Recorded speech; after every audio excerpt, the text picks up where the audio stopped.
Olá, mais uma vez, seja muito bem-vindo ao nosso canal, como também à nossa página. Como todos os assuntos da Bíblia é importante, este que nós vamos estar lendo agora não será diferente, mas eu lhe digo uma coisa.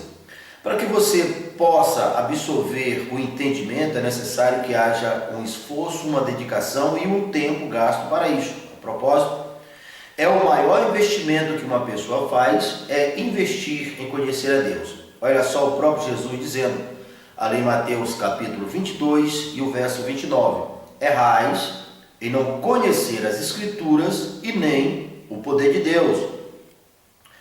Oséias já tinha falado ali no capítulo 4 e o verso 6 do livro de Oséias. O meu povo foi destruído porque lhe faltou conhecimento. Então, esse assunto que nós iremos estar estudando, você vai entender o porquê que muitas pessoas boas, pessoas religiosas, mesmo elas sendo pessoas que têm um coração voltado para o bem, mas elas são sofredoras. Você vai entender a partir desse estudo. E é necessário também que você queira compreender todos os demais fundamentos da Bíblia, porque eles são complementares. Você vai entendendo e vai se posicionando. Corresponde àquilo que Jesus disse, que quem anda na luz não tropeça, no conhecimento, na clareza. O cristão tem que conhecer a legislação do seu país. Então, nós iremos falar a respeito desse julgamento aqui em Coríntios capítulo 11, a partir do verso 26. Nós vamos encontrar pelo menos 4 tipos de juízo, 4 tipos de julgamentos. Você deve lembrar que lá em Isaías 54, ali a partir do verso 15 até a conclusão, é onde está falando sobre Deus como Criador de todas as coisas. E ali ele conclui dizendo que dessas coisas que ele criou, se levantar contra os santos, contra os servos do Senhor, em juízo, nós a condenaríamos.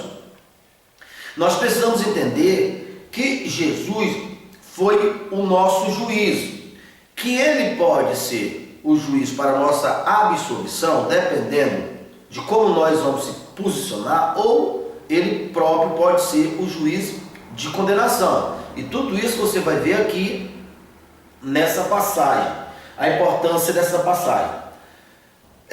Se você ainda não observou, observe uma coisa que eu vou dizer para você. Observe que todas as pessoas insensíveis, todas as pessoas teimosas, aquelas pessoas que têm dificuldade de aceitar a correção, observe que geralmente elas são pessoas cheias de dores, cheias de sofrimento, cheia de problema. Isso porque ela não entendeu isso e ela não fez juiz de si, ou seja, ela não identificou por essa falta de sensibilidade aonde ela produziu ou plantou uma semente que a colheita seria dores, sofrimento, porque o salário do pecado sempre foi e sempre será a morte. Todas as vezes que nós pecamos, que nós erramos, que nós falhamos, consciente ou inconscientemente, é uma semente de uma dor, de um sofrimento. Se nós identificarmos essa semente e arrepender, tirar ela, nós anulamos aquela dor futura. Nós tiramos ou cortamos a raiz ou a semente daquele mal. Por isso que uma pessoa, quanto mais ela é flexível, prestativa, obediente, menos dores vai ter um tempo de ser semeado, crescer e colher, porque há um processo.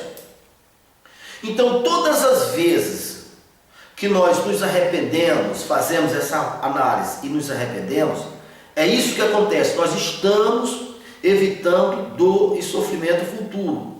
Porém, o contrário disto, todas as vezes que esses erros é cometido por nós ignoramos a voz do Espírito Santo, nós ignoramos a correção de terceiro. Então, essa essa dor, essa semente plantada, ela vai resultar em morte, em sofrimento, porque o salário do pecado é a morte. Então nós acumulamos juízo para nós, sofrimento para nós, dores para nós, entende? Por isso, mais uma vez, eu lhe digo, queira conhecer esse assunto, compartilhe esse vídeo com seus amigos, familiares, porque vai ajudar os que são de Deus, os que querem ouvir a Deus, vai ajudar. Se ainda não é inscrito no nosso canal, se inscreva no nosso canal. E tem mais, esse vídeo, para não ficar muito extenso, eu vou fatiar ele, dependendo do tempo que ele vai durar, eu vou fatiar ele em alguns vídeos para facilitar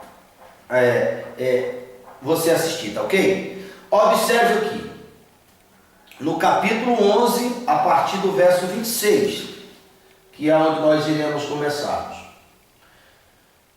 Assim está escrito: porque todas as vezes que comer este pão e beber o cálice, anunciais a morte do Senhor até que eu venha. Vamos entender esse primeiro passo. Observe que aqui está falando diretamente de morte, a morte do Senhor. Todas as vezes que nós iremos tomar a Santa Ceia, nós devemos ter em mente, nós estamos anunciando a morte do Senhor. Morte esta, primeiramente, ele morreu pelas injustiças da humanidade, pelo pecado da humanidade. Toda a humanidade mataram Jesus. Então, muito bem, ali é o juiz. Se eu entendo isto, me arrependo e entrego a minha vida a Ele, o que acontece? A morte dele foi aquela que vai ser colocada na minha conta. Ele morreu, a morte que era minha. Eu pequei, eu merecia morrer, mas ele morreu no meu lugar. Então, neste caso, a morte dele serve para a minha absolvição. Eu entendi, me firmei, confessei com o coração, eu creio com a boca, eu confessei o que eu acredito. Então, aí ele morreu a minha morte, eu fui absolvido. E agora, por eu pertencer a ele, o veredito dele é que eu sou sem culpa. Isso diante da minha atitude. O Senhor Deus, ele veio para salvar o mundo inteiro. Mas observe lá, em João capítulo 3, verso 16. Porque Deus amou o mundo de tal maneira que deu seu único Filho para todos que nele crê, não pereça, mas que tenha a vida eterna. Então, quando uma pessoa crê e se arrepende e confessa, é isso que acontece. Eu fui perdoado, eu era escravo, agora eu recebi o direito de ser filho. Como filho, eu tenho direito a uma herança. Eu sou colocado acima de todos os meus inimigos espirituais, aqueles causadores da maldade. Eu estou numa hierarquia acima de todos, por isso eles não podem me tocar, porque todas as coisas criadas são menores do que os que foram gerados. Quem foram criados? Todas as coisas, desde Adão, todas as coisas Deus criou, exceto Jesus. Jesus foi gerado. Quando eu creio em Jesus, pela palavra, eu também sou gerado. Eu sou filho, assim como Jesus é filho. Agora veja só. Todas as vezes que eu não me arrependo, então o que acontece? Eu me torno culpado da morte de Jesus. Por isso, quando não se está na graça, é dente por dente, olho por olho, no caso aqui, morte por morte, sangue por sangue. Você não pode esquecer disso, viu? Aí um questionamento. Aí você diz, pode pensar assim, então sendo assim, eu é que não quero nem chegar perto da Santa Ceia. Deixa eu te falar uma coisa. Todos que ainda não estão em Cristo, automaticamente já estarão condenados. É só você ver toda a Bíblia, mas eu quero citar Marcos capítulo 16, 15. Ide por todo mundo, pregai o evangelho a toda criatura. Quem crê e for batizado será salvo. Quem não crê já está condenado, ou será condenado. Então Jesus, ele é a porta da nossa absolvição.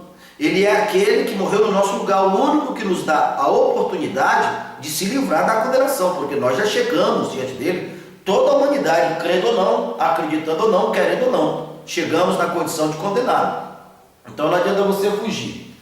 Aí a continuação estará assim.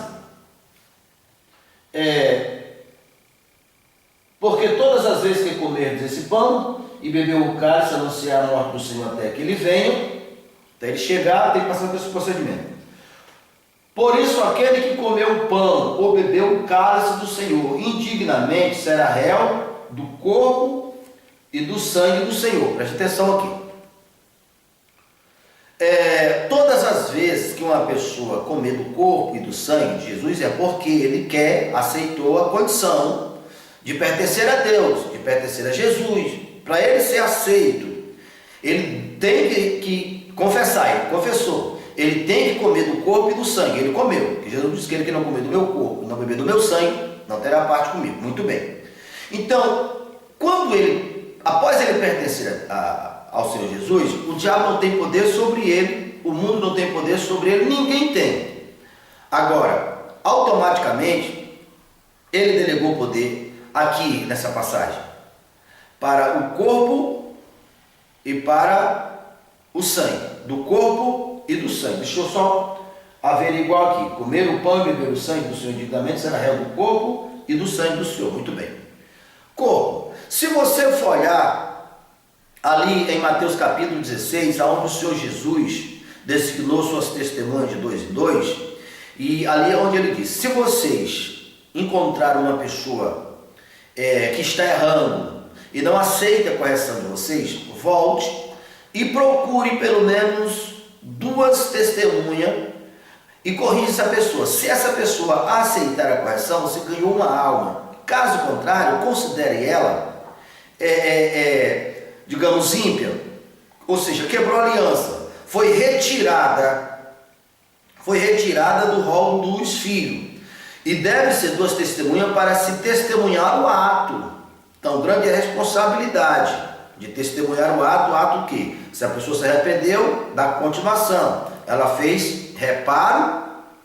Caso ela não se arrependeu, as mesmas 2 testemunhas que iria testemunhar da obediência dela, servirá de testemunha de condenação. Ali os 2 vão cortar, apresentar a causa e testemunhar sobre a desobediência. É exatamente isso que nós acabamos de ler. Quando uma pessoa ela toma a Santa Ceia, ela pertence a Deus, ela é réu do corpo. Quem é o corpo? A igreja. A igreja, dentro da igreja, Deus designará aquelas pessoas com esse dom, com essa responsabilidade de correção, para o corpo manter zelado. É tipo aquela árvore que Jesus disse: eu sou a árvore verdadeira, meu pai é agricultor, todo galho em mim, está ligado em mim, dá fruto, dá bons frutos. Porém, o galho que não dá fruto deve ser cortado para que o restante da árvore continue dando os frutos bons. Está falando da história da igreja também. Então, quando uma pessoa aceita, crê no Senhor Jesus, o diabo não tem poder sobre ela, o pecado não tem poder sobre ela, por isso que o Filho de Deus não peca, porque ela está acima, mas ela deve obediência e ela tem compromisso com o corpo da igreja. Por isso, quem beber indignamente é réu do corpo e do sangue. Volta para o mesmo ponto. Do corpo, exatamente, a igreja que tem responsabilidade de corrigir. Caso contrário, ela vai ser cortada e ela vai ser morta, ou seja, ela vai pagar com a sua própria morte, o sangue. Mesmo propósito, mesma coisa que começou dizendo. Que quem comer do corpo de Cristo é réu do corpo e do sangue de Jesus. Não devemos esquecer disso. A continuação.